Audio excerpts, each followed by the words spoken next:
আমার প্রিয় শিক্ষার্থী বন্ধু, আজকের এই ভিডিওতে আমরা ক্লাস 10 অর্থাৎ মাধ্যমিক গণিতের একটি অতি গুরুত্বপূর্ণ অধ্যায় অংশীদারি কারবার।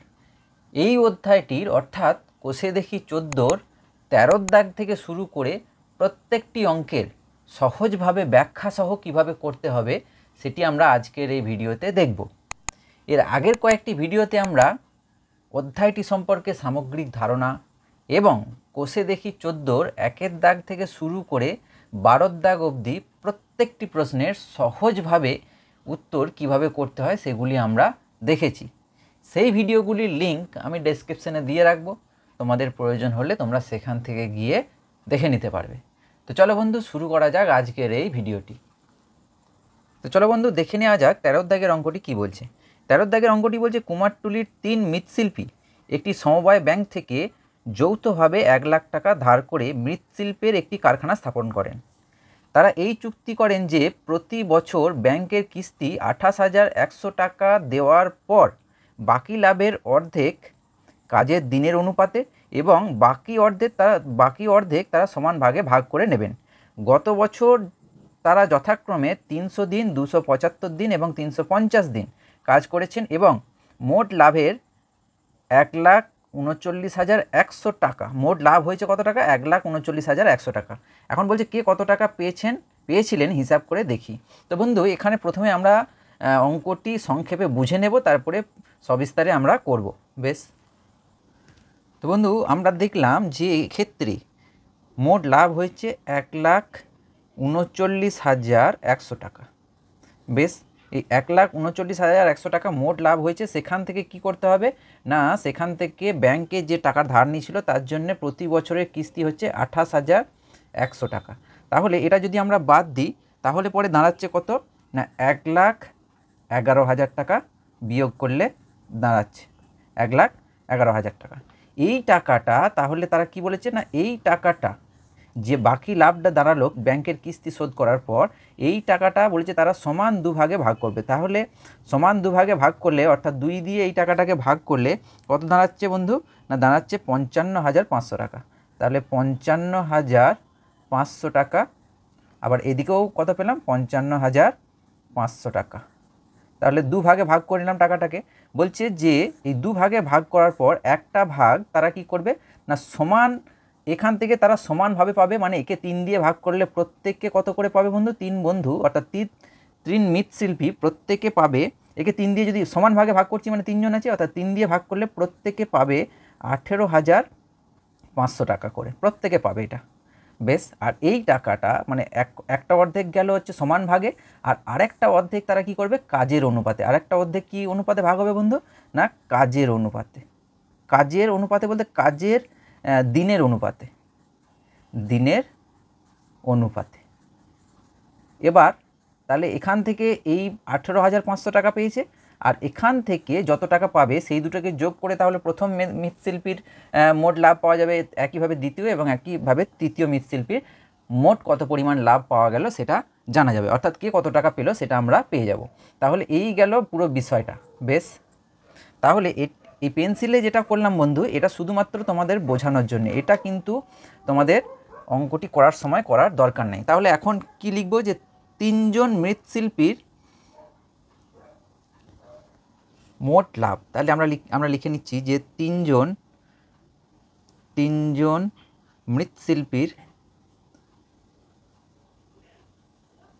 মৃৎশিল্পীর মোট লাভ কত টাকা বন্ধু না, মোট লাভ হচ্ছে 1,39,100 টাকা। এত টাকা হচ্ছে মোট লাভ। এবার আমরা কি বার করে নেব না, ব্যাংকের কিস্তি শোধ করার পর মোট লাভ বা বাকি লাভ। তাহলে ব্যাংকের কিস্তি শোধ করার পর, কিস্তি শোধ করার পর বাকি লাভ সেটা কত হবে বন্ধু না, মোট লাভ ছিল 1,39,100। সেখান থেকে ব্যাংককে কিস্তি দিতে হচ্ছে প্রতি বছর 28,100 টাকা। তাহলে এই দুটোকে বিয়োগ করলেই বাকি লাভটা পেয়ে যাব। তাহলে দুটোকে বিয়োগ করলে পাওয়া যাচ্ছে বন্ধু 1,11,000 টাকা। এত টাকা পেলাম হচ্ছে বাকি লাভ। এবার বলছে বাকি লাভটা আবার সমান দুটো ভাগে ভাগ করতে হবে। তাহলে লিখব যে বাকি লাভের অর্ধেক, তাহলে বাকি লাভের অর্ধেক সমান 1,11,000 ভাজিত 2 এত টাকা। তাহলে সেটা কত হচ্ছে বন্ধু? 55,500 টাকা। তাহলে এইটা 55,500 টাকা দুটো ভাগে ভাগ হয়ে গেল, এই যে 55,500 আর 55,500, এই 55,500 টাকা তো সমান ভাগে ভাগ হবে। তাহলে প্রত্যেকে কত পাবে এখানে? মানে এটাকেই 3 দিয়ে ভাগ হবে, তাহলে 3 দিয়ে ভাগ করলে হচ্ছে 18,500 টাকা। বেশ, তাহলে লাভের অর্ধেক থেকে 3 জন সমান ভাগে পেলে, তাহলে বন্ধু আমরা লিখব যে লাভের অর্ধেক,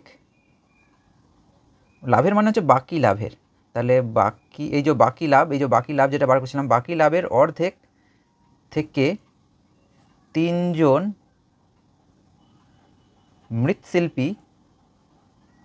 মৃৎশিল্পী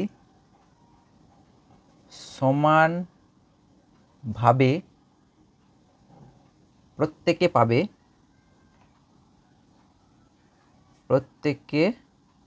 পাবে সমান 55,500 ভাজিত 3, প্রত্যেকে সমান ভাগে পাচ্ছে, তাহলে সেটা দাঁড়াচ্ছে 18,500 টাকা। তাহলে 18,500 টাকা করে এখানে সমানভাবে প্রত্যেকে পাচ্ছে। এবার বাকি টাকাটা ভাগ হবে কাজের দিনের অনুপাতে। তাহলে এবার আমরা লিখব 3 জন মৃৎশিল্পীর কাজের দিনের অনুপাত। তাহলে 3 জন মৃৎশিল্পীর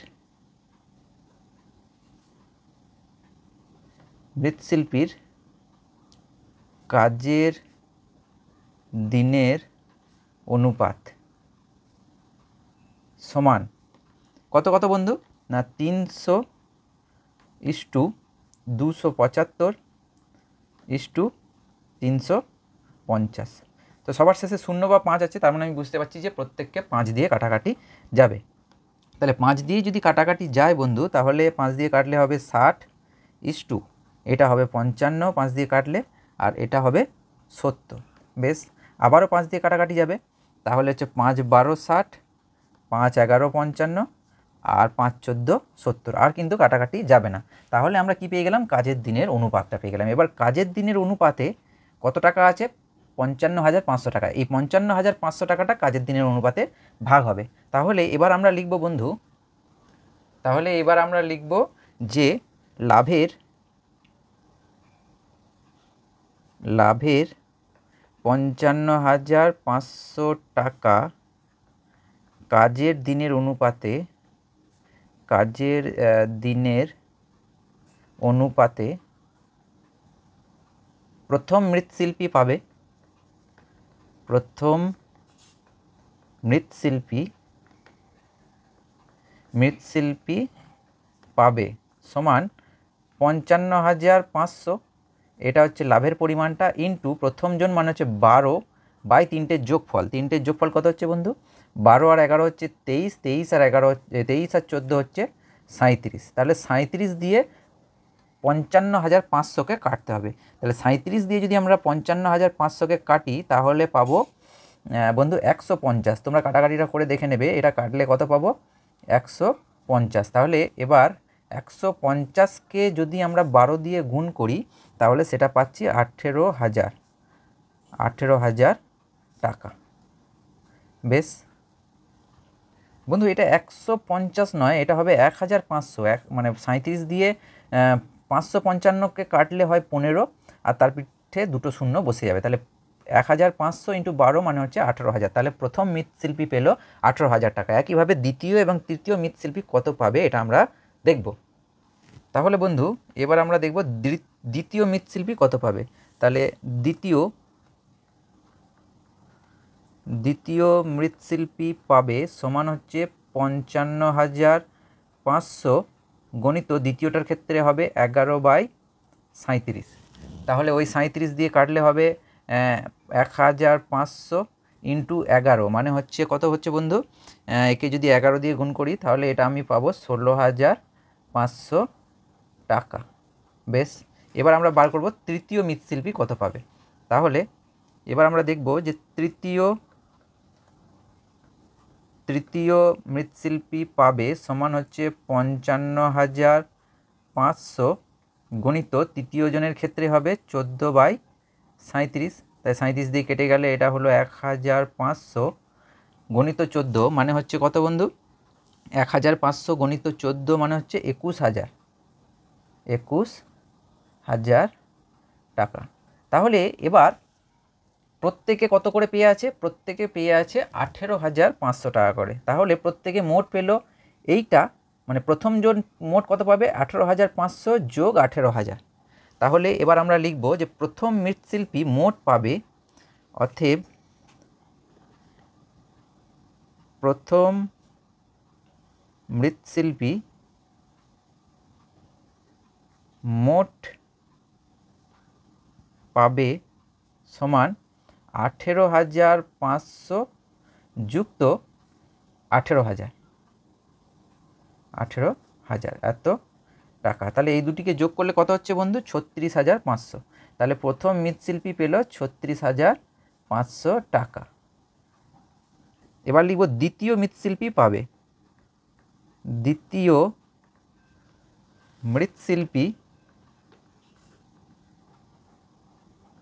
মৃৎশিল্পী মোট পাবে সমান ওই 18,500 টাকা তো আগেই পেয়ে আছে, সমান ভাগে যোগ 16,500 এত টাকা। তাহলে এই দুটিকে যোগ করলে কত হচ্ছে বন্ধু? 35,000 টাকা। এবং তৃতীয় মৃৎশিল্পী পাবে, অতএব তৃতীয়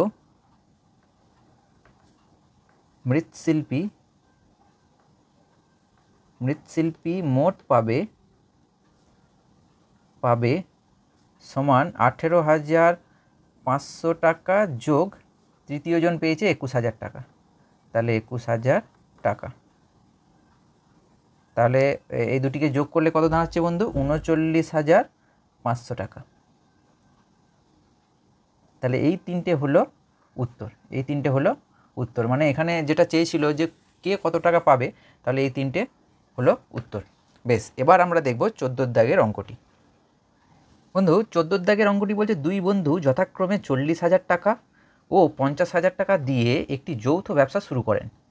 তাদের মধ্যে একটি চুক্তি হয় যে লাভের 50% নিজেদের মধ্যে সমান ভাগে এবং লাভের অবশিষ্টাংশ মূলধনের অনুপাতে ভাগ হবে। প্রথম বন্ধুর লভ্যাংশের পরিমাণ যদি দ্বিতীয় বন্ধুর লভ্যাংশের অপেক্ষা 800 টাকা কম হয়, তবে প্রথম বন্ধুর লভ্যাংশের পরিমাণ হিসাব করে লিখি। এখানে মোট লাভ কত হয়েছে সেটা আমাদের দেওয়া নেই। বেশ, তাহলে পরে বন্ধু এখানে দেখো যেটা বলেছে দুজন, একজন দিয়েছে 40,000 টাকা এবং অপরজন দিয়েছে 50,000 টাকা। এবার মোট লাভের 50% অর্থাৎ অর্ধেক কি হবে না সমান ভাগবে এবং বাকি অর্ধেক হবে এই মূলধনের অনুপাতে। এখন এখানে আরেকটা কন্ডিশন দেওয়া আছে যে প্রথম বন্ধুর লভ্যাংশের পরিমাণ দ্বিতীয় বন্ধুর লভ্যাংশের অপেক্ষা 800 টাকা কম, তার মানে দ্বিতীয় বন্ধুর লভ্যাংশ মাইনাস প্রথম বন্ধুর লভ্যাংশ সমানই হচ্ছে 800 টাকা। তাহলে প্রথমে বন্ধু বুঝে নিই যে অঙ্কটা কীভাবে করতে হবে, তারপরে আমরা করব। বন্ধু প্রথমে আমাদেরকে কি করতে হবে না মোট লাভের পরিমাণটা ধরে নিতে হবে। আমি মোট লাভের পরিমাণটা ধরে নিলাম x টাকা। এবার x টাকা, এই যে x টাকা এর 50% মানে 50% মানে অর্ধেক, তাহলে অর্ধেক মানে হচ্ছে x/2। এই x/2 টাকাটা সমান ভাগে ভাগ হবে, তাহলে দুজন আছে, তাহলে x/2 টাকা এটা যদি সমান ভাগে ভাগ হয় তাহলে পরে বন্ধু এখানে থেকে প্রত্যেকে কত করে পাবে? x/4 করে। তাহলে x/4 টাকা প্রথম বন্ধু পাবে এবং x/4 টাকা দ্বিতীয় বন্ধু পাবে। কিছুই নয়, x/2কে আবার যদি 2 দিয়ে ভাগ করি তাহলে x/4 হয়ে যাবে। আর এখানে এই যে বাকি x/2 টাকা, মানে xকে তো দুভাগে ভাগ হয়েছে সমান দুভাগে, তাহলে x/2 টাকা এটা আবার সমান দুভাগে ভাগ হয়েছে, আর মানে x এর 50% এটা সমান ভাগে ভাগ হয়েছে, আর বাকি 50% কি অনুপাতে ভাগ হবে বন্ধু? এই বাকি x/2 টাকা এটা ভাগ হবে মূলধনের অনুপাতে। কি অনুপাতে বন্ধু? না এটা ভাগ হবে মূলধনের অনুপাতে। ঠিক আছে, মূলধনের অনুপাতে। বেশ, এবার দুটো জায়গা থেকেই আমরা প্রথম বন্ধুর লাভ পাবো, দ্বিতীয় বন্ধুর লাভ পাবো। এবার দুজনকেই যোগ করব, দিয়ে যোগ করার পর শর্তানুসারে কি আসবে না শর্তানুসারে আসবে দ্বিতীয় বন্ধুর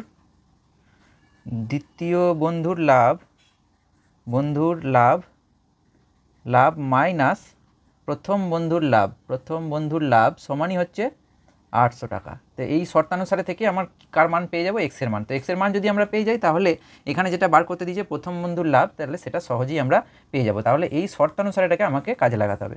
এখানে আবারও বলছি বন্ধু, পেন্সিলে যেটা করছি সেটা শুধুমাত্র তোমাদের বোঝানোর জন্য, এটা কিন্তু পরীক্ষায় করার প্রয়োজন নেই। বেশ, তাহলে এখানে আমরা প্রথমেই বার করে নেব বন্ধু। প্রথমে আমাদেরকে ধরে নিতে হবে যে ধরি মোট লাভ সমান হচ্ছে x টাকা। তাহলে আমরা লিখে নিচ্ছি যে ধরি মোট লাভ সমান হচ্ছে x টাকা। বেশ বন্ধু, এখন লাভের এই যে x এর 50% বার করব। তাহলে মোট লাভের 50% বা 50% সমান x ইন্টু 50/100 এত টাকা। তাহলে এখানে কত হবে বন্ধু, 50 দুগুণে 100, তাহলে এটা হলো x/2 টাকা। এই x/2 টাকা কি হবে না, সমান ভাগে তারা পাবে। তাহলে x/2 টাকা সমান ভাগে ভাগ করে প্রত্যেককে পাবেন সমান, দুজন আছে তাহলে x/2 টাকাকে যদি সমান ভাগে ভাগ করি তাহলে x/2, তাহলে যেহেতু দুজন আছে তাহলে /2 মানে হচ্ছে x/4 টাকা করে। বেশ, আচ্ছা, তাহলে মোট টাকা ছিল x টাকা, তার মধ্যে x/2 টাকা অর্থাৎ 50% আছে সমান ভাগে ভাগ হয়ে গেছে। তাহলে অবশিষ্ট লভ্যাংশ, অতএব লিখব অতএব অবশিষ্ট লাভ বা লভ্যাংশ, অবশিষ্ট লাভ এই যে x/2 টাকা, আর বাকিটাও থাকবে কত, x/2। কারণ x থেকে আমি যদি x/2 বাদ দিয়ে দিই, মানে অর্থাৎ 50% করে যেটা পেয়েছি x/2, সেটা যদি আমি বাদ দিই তাহলেও কত পাবো বন্ধু না, x/2 টাকা। এই টাকাটা কি অনুপাতে ভাগ হবে, এই টাকাটা ভাগ হবে মূলধনের অনুপাতে। তাহলে মূলধনের অনুপাতে ভাগ হবে। বেশ, তাহলে আমি মূলধনের অনুপাতটা প্রথমে আমি বার করে নিচ্ছি। তাহলে অতএব দুই বন্ধুর মূলধনের অনুপাত সমান কত বন্ধু, কত করে টাকা দিয়েছিল, একজন দিয়েছিল 40,000 টাকা আর একজন দিয়েছিল 50,000 টাকা। 40,000 * 50,000, তাহলে 1 2 3 4, 1 2 3 4, চারটে করে শূন্য বাদ গেলে হলো 4:5। তাহলে এই অনুপাতে কোন টাকাটা ভাগ হবে, x/2 টাকা। তাহলে আমরা লিখব অতএব লাভের x/2 টাকা মূলধনের অনুপাতে ভাগ হলে মূলধনের অনুপাতে প্রথম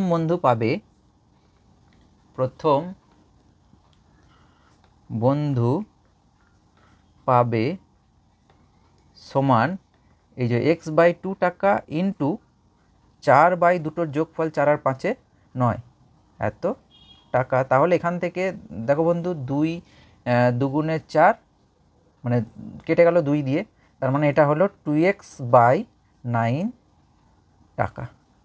বেশ বন্ধু, এবার আমরা বার করব দ্বিতীয় বন্ধু পাবে। তাহলে অতএব দ্বিতীয় বন্ধু পাবে সমান কত পাবে, x/2, তাহলে x/2 গণিত 5/9 এত টাকা। তাহলে এখানে হলো 5x/18 টাকা। তাহলে বন্ধু দ্বিতীয় বন্ধুর লাভ পেলাম 5x/18 টাকা। বেশ, এবার আমাদেরকে শর্তানুসারে যাওয়ার আগে আমাকে দ্বিতীয় বন্ধুর মোট লাভ বার করতে হবে, আর প্রথম বন্ধুর মোট লাভ বার করে দুটোর বিয়োগফল সমান লিখতে হবে 800, অর্থাৎ শর্তানুসারে যেটা লিখতে হবে। তাহলে আমাকে কি করতে হবে এখন না, প্রথম বন্ধুর মোট লাভ কত হলো সেটা আমরা বার করব। তাহলে প্রথম বন্ধুর মোট লাভ, তাহলে লিখব যে অতএব প্রথম বন্ধুর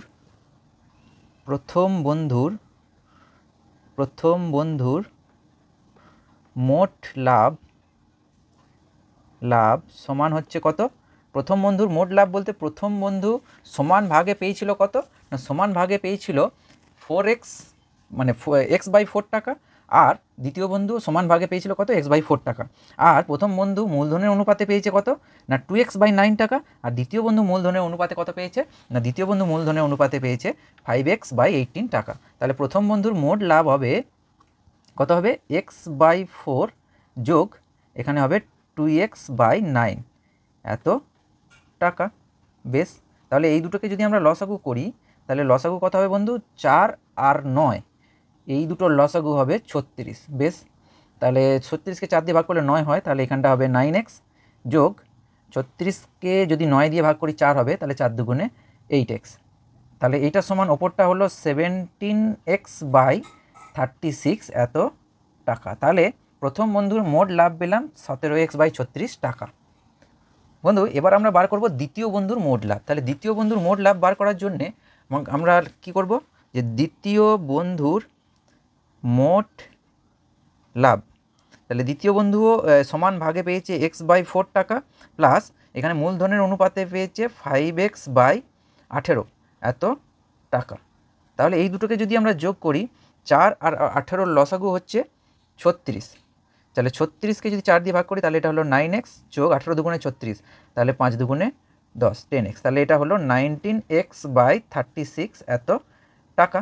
এখন দ্বিতীয় বন্ধুর লাভের পরিমাণ বেশি, তাহলে দ্বিতীয় বন্ধুর লাভ মাইনাস প্রথম বন্ধুর লাভ, এটা সমান হচ্ছে 800।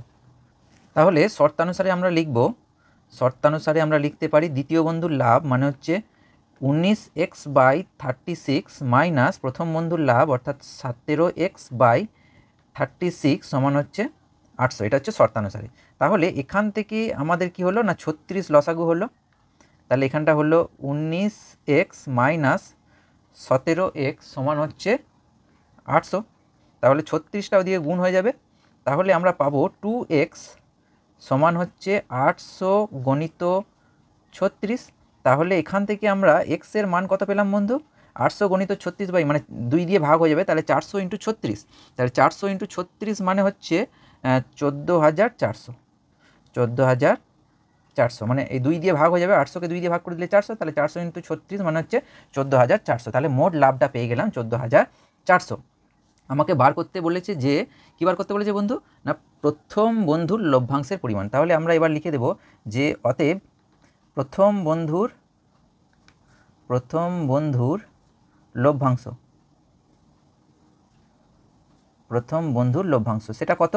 প্রথম বন্ধুর লভ্যাংশ হচ্ছে 17x/36, তাহলে 17 মানে 17/36 17x, তাহলে এক্সটা তো গুণ আছে, তাহলে এক্সের জায়গায় আমি মানটা বসিয়ে দিচ্ছি কত 14,400 এত টাকা। এবার 36 দিয়ে যদি আমি 14,400কে কাটি তাহলে কত পাবো বন্ধু না 400 পাবো। তাহলে 400 × 17 মানে হচ্ছে 6,800। তাহলে প্রথম বন্ধুর লাভ কত পেলাম 6,800। তাহলে এটা গেল 14 দাগের প্রশ্নটির উত্তর। বেশ বন্ধু এবার আমরা দেখে নেব 15 দাগের প্রশ্নটির উত্তর কিভাবে করতে হবে, এবং এই অঙ্কটির শেষে আমরা জেনে নেব অনুশীলনী থেকে কোন কোন প্রশ্নগুলি খুবই ইম্পর্টেন্ট, অর্থাৎ কোন কোন প্রশ্নগুলি পরীক্ষায় আসতে পারে, এবং এই প্রশ্নগুলি ছাড়া আর কোন প্রশ্নগুলি আমাদেরকে প্র্যাকটিস করতে হবে। তো বেশ আগে 15 অঙ্কটা করে নিই আমরা। 15 অঙ্কটি বলছে পূজা, উত্তম ও মেহের যথাক্রমে 5,000 টাকা, 7,000 টাকা ও 10,000 টাকা মূলধন নিয়ে অংশীদারি কারবার এই শর্তে শুরু করেন যে কারবার চালানোর জন্য মাসিক খরচ হচ্ছে 125 টাকা, এটা 1 নম্বর শর্ত। আর 2 নম্বর হচ্ছে হিসাবপত্র রাখার জন্যে পূজা ও উত্তম প্রত্যেকে মাসিক 200 টাকা পাবে। বছরের শেষে 6,960 টাকা লাভ হলে কে কত টাকা পাবে হিসাব করে লিখি। বেশ, তাহলে বন্ধু এক্ষেত্রে প্রথমেই আমরা বার করে নিচ্ছি 3 জনের মূলধনের অনুপাত। তাহলে পূজা, উত্তম ও মেহেরের মূলধনের অনুপাত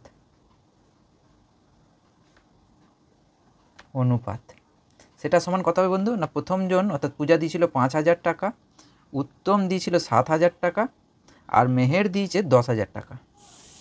বেশ, তাহলে প্রত্যেকের কাছে দেখতে পাচ্ছি 3টে করে শূন্য আছে, তাহলে 3টে করে শূন্য বাদ দিলে হবে 5:7:10, এটা গেল মূলধনের অনুপাত।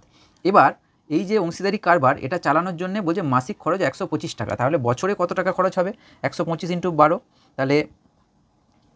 তাহলে আমরা লিখব যে কারবার চালানোর জন্যে কারবার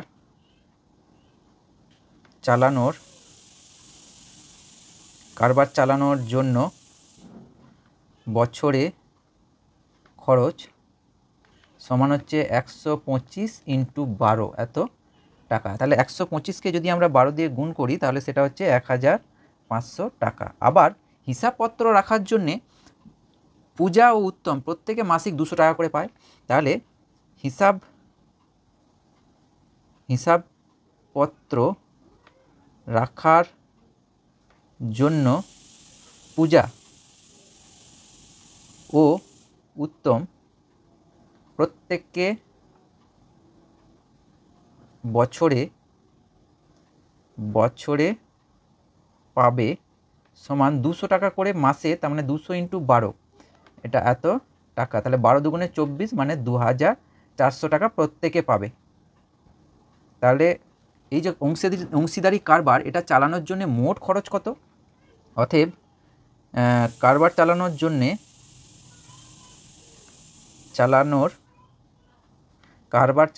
জন্য মোট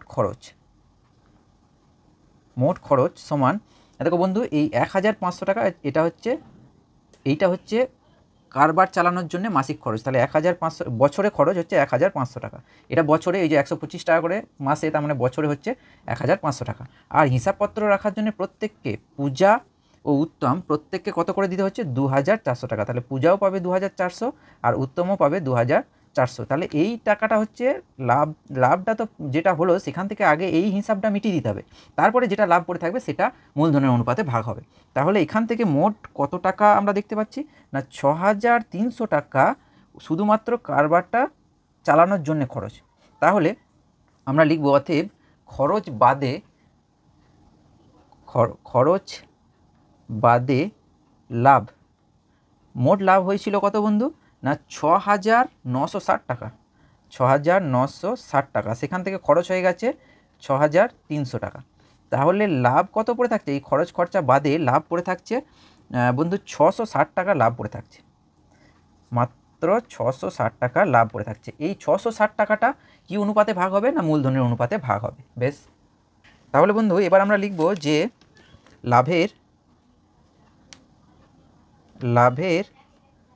660 টাকা থেকে মূলধনের অনুপাতে